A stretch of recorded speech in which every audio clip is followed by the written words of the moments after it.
Esu Audrius Blaškys, tautinio paveldo kaminkretys. Vienas iš tautinio paveldo kaminkrečių Lietuvoje. Šią amatą esu pradėjęs maždaug prieš 30, turbūt jau 4 metus, kada pirmą kartą teko Palangoje išvalyti butų namų valdybai priklausančią namus. Tai buvo pradžia. Kažkokie susidomėjimai atsirado tada, kai galbūt nebuvo tas kaminkrečių amatas tuo metu taip labai, kaip sakant, populiarus, bet jis buvo reikalingas. O tie senieji kaminkrečiai jau kaip ir nebedirbo, todėl butų valdyba nusamdė mane ir teko man pačiam, kadangi nebijau aukščio, turiu įgūdžių aukštalipio kaip alpinistas, pavyko laipioti Palangos namų stogais ir pavyko visą tai, kaip sakant, atlikti.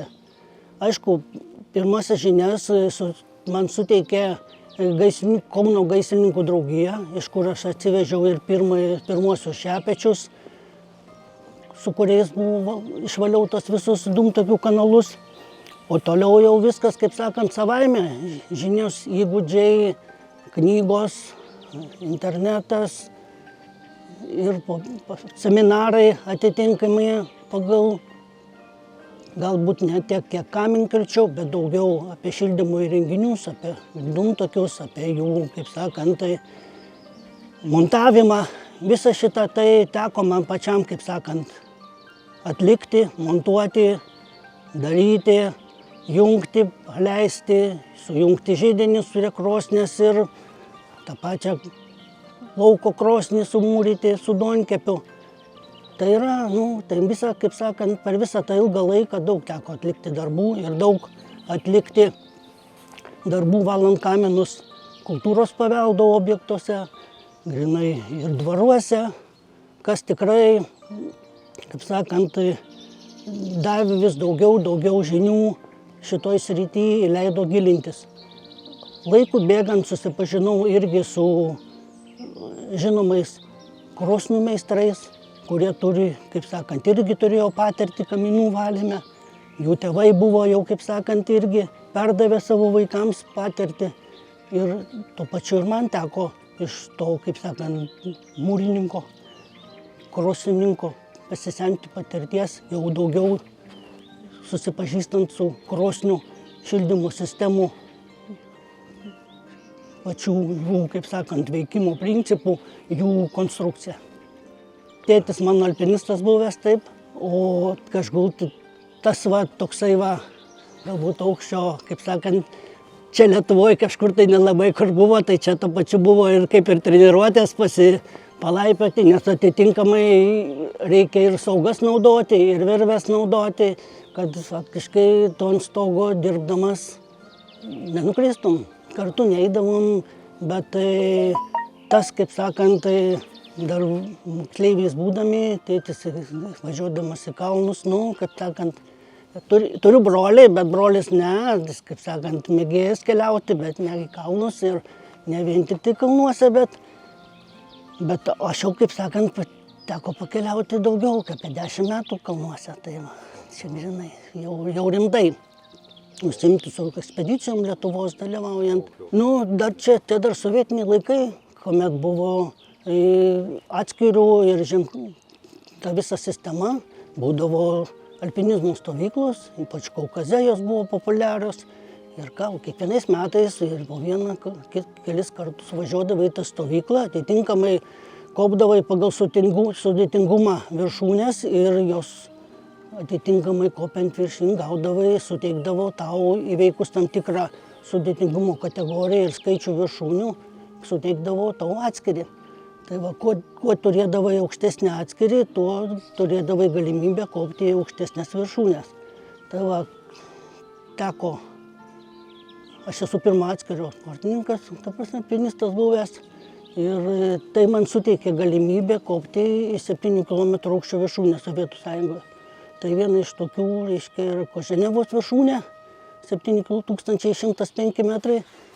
Tuomet kartu su Lietuvos ekspedicija dalyvavo ir Vladas Vitkauskas, kuris yra įkopęs į Everestą ir į visas pasaulio aukščiausias viršūnes. Tai va, su juo kartu teko pabūti šioje ekspedicijoje.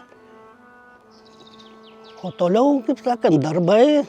Pats esu baigęs Kauno Antano Sniečio Politechnikos institutą, esu inžinerijos mechanikas. Taip, kad dirbant Palangoj, Palangos duonos kepykloj, ir inžinieriumi, ir gamybos meistru tuo pačiu būnant, palaipsniui labai traukė aukštis ir kaminai. Tai va, ir taip, palaipsniui susidomėjimas tais kaminais didėjo ir aišku, vien tik tai su kaminais čia Lietuvoje nelabai. Ta prasme, ir jų priežiūrų ir valymų. Ta prasme, išgyventi tenka ieškoti ir kitokių būdų. Tai yra, va, kaip ir sakiau, montuojant krosneles, leidžiant ir sumontuojant įdėklus, restauruojant kaminus, mūrijant krosnis, ar jas remontuojant. Tai, va, tokiu būdu šitoj srity taip gaunasi profesinis ratas ir galima kažkiek tai. 2011 metais aš sukaupiau į Monblaną, 2012 metais aš sukaupiau dar į Araratą, 2013 metais dalyvau ekspedicijoje į Avicennos viršūnę 7134 metrai. Dėl blogo sąlygų teko apsisukti, pasiekė 6800 metrų, tiesiog jau oro sąlygos neleido toliau kopti. Tai va, o šiaip visą laiką tiek į Zakopanę, tiek į Lenkiją pavaikščioti jau dabar rimtai tikrai neužsiminėjom. Šiek tiek galbūt ir sveikata yra pašluvavusi, bet, kaip sakant, taip, ne, tai kas be ko. Kas be ko, čia tai taip. Tai va šitas ženklas, šitas ženklas labai įpareigoja. Jis ne tik suteikia kažkokį tai, moralinį pasitenkinimą, kad tu esi tokio seno amato atstovas, bet tuo pačiu ir įpareigoja, ypač dabar, kai, kaip sakant, yra labai aktualus tvarumas. Tai va, tvarumas tikrai dabar yra labai svarbus ir yra vienas iš pagrindinių turbūt mūsų buities, o tuo pačiu ir globalios visuomenės, kaip sakant, gyvenimo būdas. O kaminkrečiai šiais laikais, kad ir seno amato atstovai, yra kaip ir tvarumo saugotojai ir net galbūt, kaip ir patarėjai. Tačiau aš nenorėčiau, aišku, labai lyginti kitų valstybių kaminkrečių ir Lietuvos, kadangi mes Lietuvoje tikrai labai stipriai atsiliekam šitoj srity. O kaminkretys tai yra pirmoje eilėje, kaip jis galėtų prisidėti prie tvarumo. Tai jeigu kiekvienas žmogus, kuris, reiškia, norėtų ir suprastų tai, kad kūrendamasis jis gali būti naudingas ir turėti švaresnę aplinką, jis būtinai turėtų išsivalyti bent kartą per metus savo kaminą. Švarus kaminas, švari ir aplinka. Taip yra. Tai yra pirmoje eilėje, tai yra išvalytas kaminas, tai yra ir energetinis efektyvumas. Tai yra į orą išmetama mažiau kenksmingų dalelių, geriau sudega kuras. Aš kalbu apie kietą kurą, kadangi vis tik kaminkretys, tai įsivaizduojama, tai yra, reiškia, surištas su židiniais, krosnimis ir visais kitais įrenginiais, kurie naudoja kietą kurą. Tai galbūt mediena, anglė.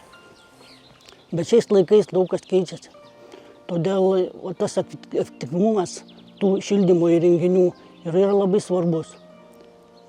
Keičiasi technologijos, bet nereikia užmiršti tai, kad viskas, kas nauja, aišku, yra gerai, bet yra ir sena. Ir tai, kas sena, tom, ką mes naudojame, tom ir reikia, kaip sakant, rūpintis, jie prižiūrėti, saugoti ir juos, kaip sakant, pritaikyti senus įrenginius, ar jeigu reikia ir modernizuoti naujomis kaip sakant, gyvenimo sąlygomis.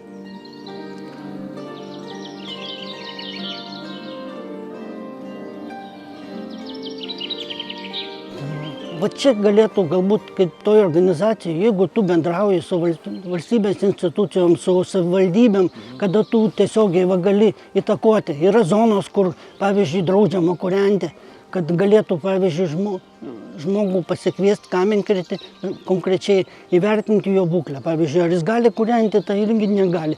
Jeigu jis negali, o jeigu jis nori kūrenti, prašau, keisk. Rekomenduoja įrenginį, kuris, kaip sakant, atitinka tas direktyvas ir visas normas.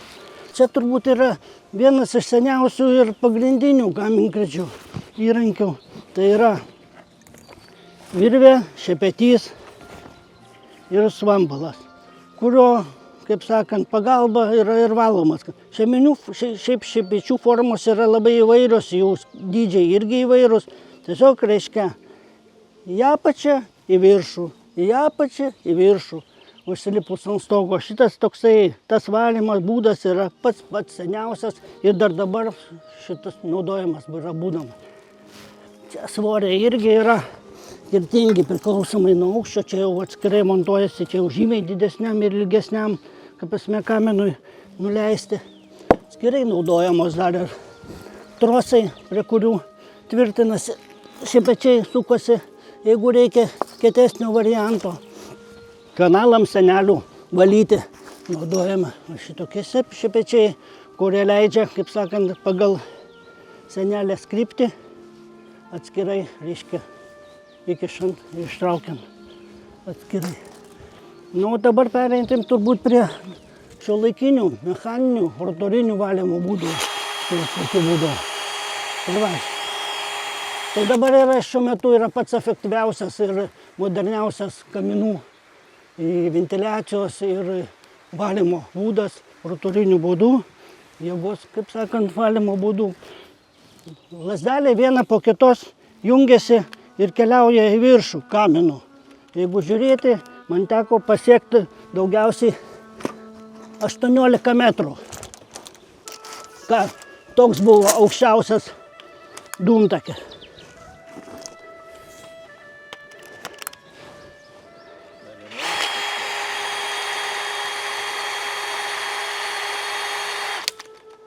Tai va čia.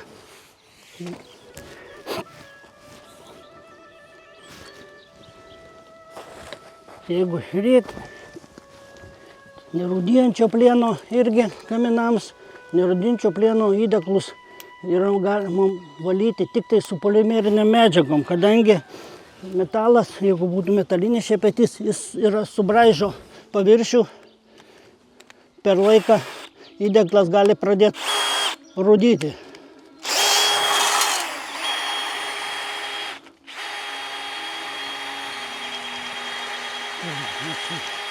Tokiu būdu kylant į viršų iš apačios, pasijungius siurblį, yra valomi šiuolaikiniai kaminai. O lazdelės yra labai patogios ir tinkamos įvairiom sistemom, priklausomai nuo alkūnių skaičiaus, jos yra lankščios. Čia yra vienos lankstesnės, kitos kietesnės, nes dabar kanalai dūmų ne visada būna tiesus. Būna alkūnės pajungimai, tai reikalinga, kad iškėtas galėtų būti.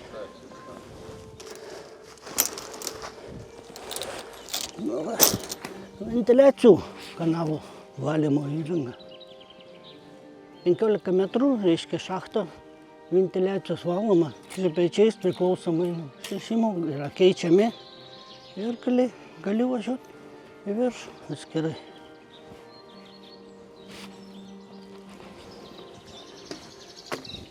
Tai va, o taip visokių priemonių, viskam, ko reikia, koks užteršimas yra. Kartais tenka naudoti grandinės, jeigu būna labai daug darbų prisinešę, kitokiu būdu neįmanoma nuvalyti. Kartais tenka ir pramušinėti su tokiais įrankiais. O šiaip, kaip sakau, seno, ką suriša su nauju. Tai vat jeigu žiūrėti, čia yra sistema senesnė, kuri buvo pritaikyta dalis trosui, jinai, reiškia, prisitvirtina. Ir dabar jeigu žiūrėti, tai tą sistemą galima pritaikyti ir šiuolaikiniai sistemai. Aišku, nebūtinai sukti. Šitos lazdelės pilnai gali būti naudojamos ir grinai tuo pačiu būdu. Aukštyn žemyn, lygiai kaip su virve, varant dūmų kanalą ar ventiliacijos šachtą. Tai va, tai tiek. Turi įrankius, gali atlikti darbą. Neturi įrankių, negali atlikti darbo. Aišku, naudojam kameras. Jeigu reikia stebėti, kokie įtrūkimai ar kokie defektai kamino viduje yra, ar plyta kokia užkritusi, kur jinai yra, kaip stovi, kad galėtum ją išimti, kurios tikrai labai padeda. O šiaip va, pagrindinis įrankis, aišku, veidrodėlis, prožektorius, be kurio tikrai kaminkryčio darbo neįsivaizduoja niekas. Kadangi yra kaminas, jeigu jisai teisingai techniškai padarytas, apačioj turi pravalą. Ten, kur sukrenta visi suodžiai ir nesudegusios medžiagos. Atsidarius pravalą, veidrodėlis įkišamas į kamino dūmų kanalą, pagaunamas šviesos spindulys ir tu jau tada tiesiai matai, ar kaminas yra užsikišęs, ar jau gerai išvalytas, ar dar reikia dar kartą bandyti valyti. Tai va, tas spindulys labai gerai parodo kamino užterštumą.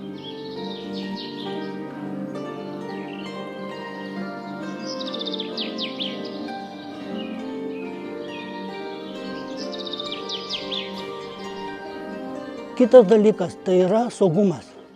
Tai galbūt yra viena iš svarbiausių, tai yra priežasčių, kodėl kaminkryčiai reikalingi. Kuo profesionaliau ir dažniau ir teisingai bus eksploatuojami šildymo įrenginiai, teisingai ir laiku išvalomi kaminai, tuo mažiau kils gaisrų, tuo žmonės mažiau nukentės ir tuo jie patys bus sveikesni. Aišku, ilgamžiškumas turi reikšmės. Kuo dažniau bus valomi kaminai ir kuo švaresnis, kaip sakant, bus kuro. Ta prasme, degimas ir kuo daugiau bus išvalomi nesudegę produktai, pelenai, suodžiai iš kaminų, tuo ilgiau tas šildymo įrenginys ir tarnaus. O ką tai reiškia? Tvarumo aspekte tai reiškia turbūt, kad mažiau reikės vėl naujų medžiagų pagaminti, atstatant, remontuojant tuos senuosius kaminus, kurie galbūt, jeigu būtų teisingai eksploatuoti, jie būtų tarnavę dar žymiai ilgesnį laiką.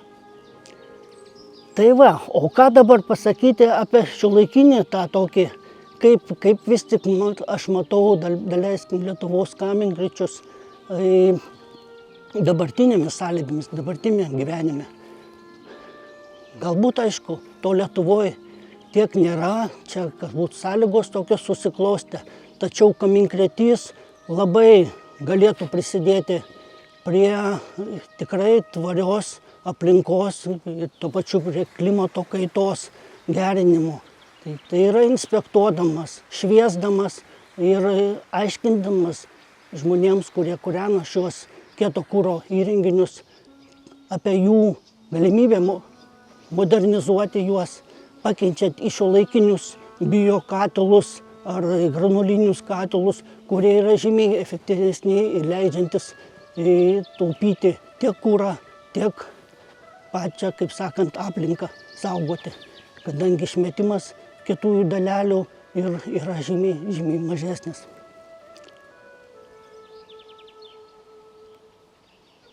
Ką dar galėčiau pasakyti? Aišku, net ir dabar, kai labai aktualu, kada renovuojami pastatai, reiškia šildymo efektyvumas, jų didinimas, čia kaminkrečiai taip pat galėtų prisidėti. Tai yra dalyvauti projektuose, ypač sprendžiant galbūt jau šiuolaikinius, ta prasme, ir pritaikant šiuolaikinius šildymo metodus pačiuose pastatuose ir butuose. Tuo pačiu tvarkant ir ventiliacijos sistemas. Galbūt daug kas, kaip sakant, anksčiau, kol buvo senos statybos pastatai, langai buvo mediniai, dabar visi pakeitė juos į plastiko ir kitus dirbinius. Sandarumas pastatų atsirado labai didelis, o apie ventiliacijos problemas buvo užmirštas. Nėra pritekėjimo oro, nėra ir jo išėjimo. Tai va šitas yra labai svarbu ir renovuojant, pavyzdžiui, aišku, aš nekalbu ten, kur jau dabar yra kooperatinės sistemos statosi, čia jau yra atskiri, bet ten, kur yra natūrali ventiliacija, tai ten tikrai yra, kaip sakant, galimybė ir kaminkrečiams labai stipriai pasireikšti. Aišku, inspekcija, priežiūra, pas mus bent nors kartą per metus, jeigu tas būtų atliekama, situacija tikrai gerėtų. Aš nekalbu, kad Lenkijoje kas 3 mėnesius yra privalomi kaminai. Tai yra, jie valo 4 kartus per metus kaminus. Nepriklausomai, tu kurenai, nekurenai. Kaminkretys atvažiuoja, inspektuoja, surašo dokumentus, įveda į sistemą, kurią gauna savivaldybė apie būklę, apie įrenginį, apie stovį. Ir jeigu nėra problemų, viskas tvarkoja. Yra nusiskundimai, yra kažkokie neatitikimai, yra atitinkami namų valdybos, seniūnijos ir taip toliau. Jie jau imasi veiksmų, atskirai raštą įsipareigoja savininką sustvarkyti. Nesusitvarkai, uždaro ir viskas. Ventiliacijos kanalų valymas, pavyzdžiui, man aišku teko būti ir kaip ir bendrauti su kolegomis iš Latvijos, dabar neseniai iš Lenkijos grįžau. Jeigu pas mus ventiliacijos kanalai ir Latvijoje yra kažkur tai turi būti išvalomi 1 kartą per 5 metus, tai Lenkijoje metus 1 kartą. Aišku, didelė valstybė, daug kaminkrečių. Jeigu taip žiūrėt, pas juos yra turbūt apie 700–800 vien meistrų, o kaminkrečių apie 9000. Tai va, Lietuvoje 3 sertifikuoti kaminkrečių yra, taip, bet nėra bazės, nėra, kaip sakant, sistemos, pagal kurią jie, kaip sakant, yra registruojami, kažkas tai neša atsakomybę ir taip toliau. Gaunasi taip, kad kiekvienas savininkas atsakingas už save. O ten šiek tiek yra kitaip. Taip, tu kvieti, tu išsikvieti, jis atliko darbą, reiškia viskas tvarkoja.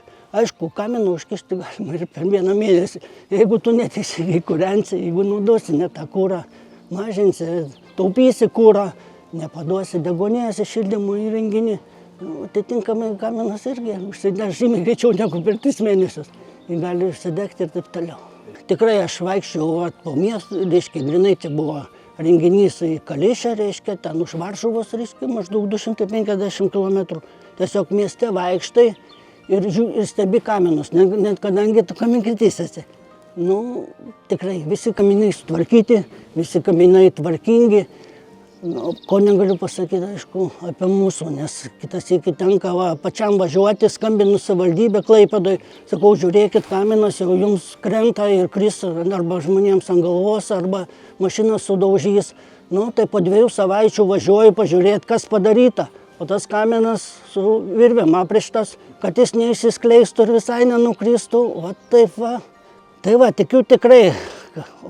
Šiaip tai, ką daro, pavyzdžiui, mūsų gretimus, daleiskim, valstybės, aišku, jos turi žymiai didesnį istoriją. Tiek Latvijai, tiek Estai, Lenkai, kaminkrečių. Mes kažkaip tai Lietuvoje tos istorijos tokios kaip ir neturim, nes nelabai kas ir tiesiog buvo dvarai, buvo, kaip sakant, samdiniai, samdydavo, tuos darbininkus, jie prižiūrėdavo, kadangi tų, kaip sakant, kaminai būdavo dideli, ne tiek ten su tais šepečiais, daugiau su grandikliais reikėdavo darbuotis ir valyti tos kaminus. O taip tikiuosi, kad vis tiek amatas tas kaminkryčio dar turėtų ilgai išlikti, nes perspektyvoje vis tiek turi atsirasti tai kažkokia, sakau, tik tiek, kad Lietuvoje turim tokią problemą.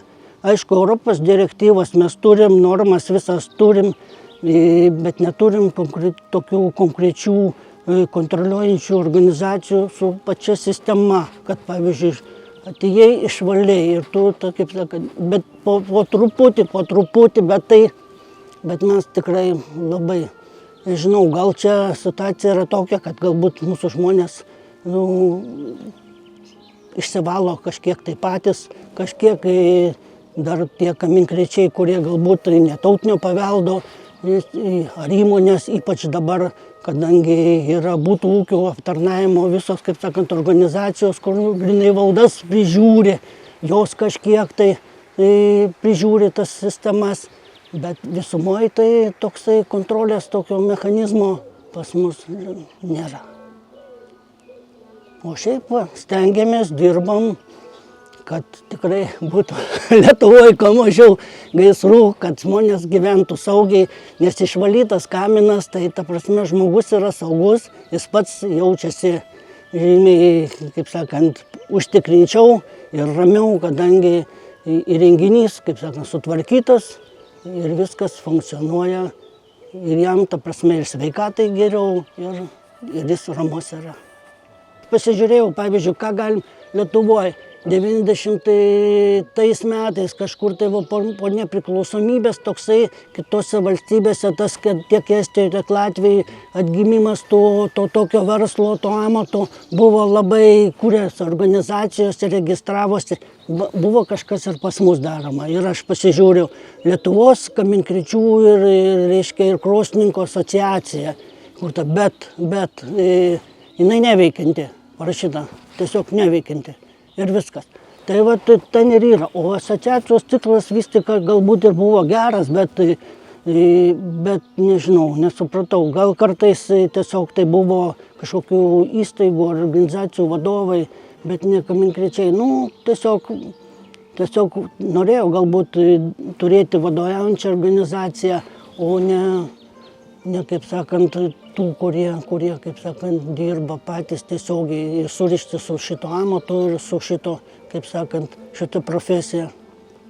Aišku, jaunimas dabar sunkiai, čia jau problema yra didžiulė, čia ne vien tik tai pas mus. Galbūt Lenkijoje dabar jau yra priešingai, nes jiems galbūt tiek yra darbo ir reikalavimai, ir ta prasme turi išmanyti ir kompiuterį, ir visas, kaip sakant, sistemas, duomenys, yra apmokymai, yra seminarai pagal visus tos reikalavimus. Ir visą tai, kaip sakant, kelia visą tą dalyką į aukštesnį lygį, kad tas kaminkrytys ir niekas kitas apie kaminkryčio negali šito darbo atlikti. Tokia jau yra sistema.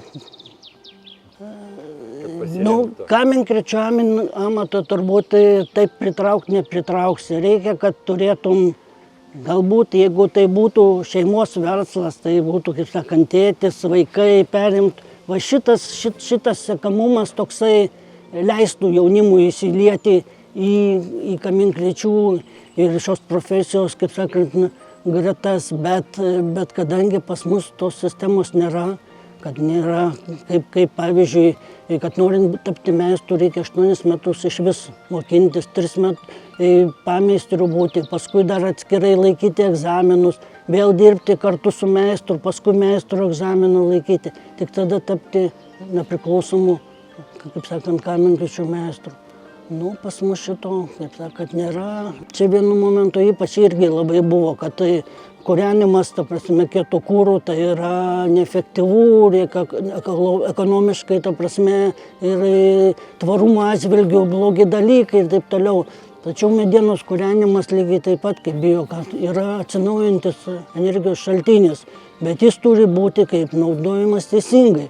O kad būtų naudojamas teisingai, teisingose įrenginiuose, reikia švietimo, reikia žinių, reikia, kaip sakant, suteikimo patiems žmonėm, kad jie suprastų, kad jie patys gali prisidėti, grinai modernizuojant ar, reiškia, kviečiant kamenkirčius ir tvarkingai laikant ir kuriant savo sistemas ir turėtų, kaip sakant, poveikį aplinkai žymiai teigiamesnį.